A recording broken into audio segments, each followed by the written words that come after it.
بسم اللہ الرحمن الرحیم۔ السلام علیکم ورحمۃ اللہ وبرکاتہ۔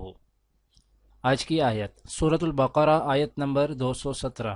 اعوذ باللہ من الشیطان الرجیم۔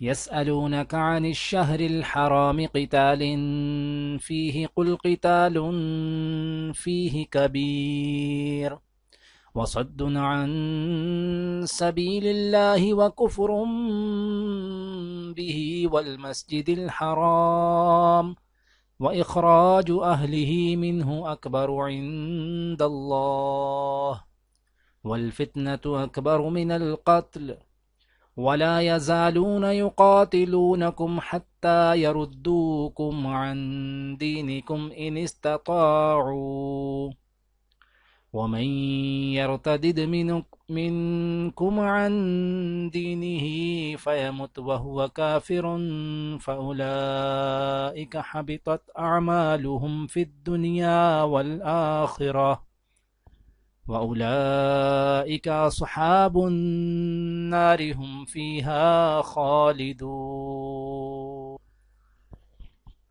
لوگ آپ سے حرمت والے مہینے کے بارے میں پوچھتے ہیں کہ اس میں جنگ کرنا کیسا ہے۔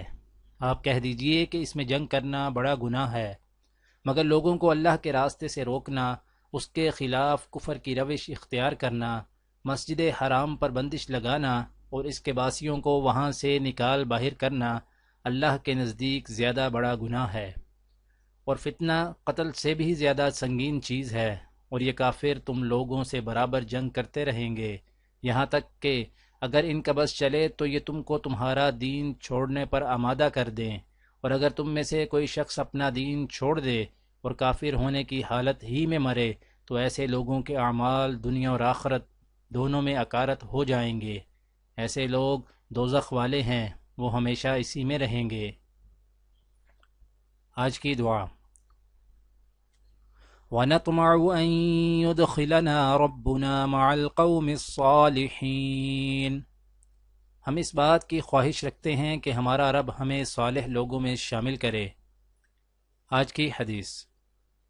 حضرت عبداللہ بن عمر رضی اللہ تعالی عنہ نے بیان کیا کہ نبی کریم صلی اللہ علیہ وآلہ وسلم نے خیبر کے پھل اور اناج کی آدھی پیداوار پر وہاں کے رہنے والوں سے معاملہ کیا تھا۔ دعا ہے کہ اللہ تعالی دنیا اور آخرت کی تمام بھلائیاں عطا کرے، عمل کی توفیق دے۔ سبحان ربک رب العزت عما یصفون وسلام علی المرسلین والحمد للہ رب العالمین، آمین۔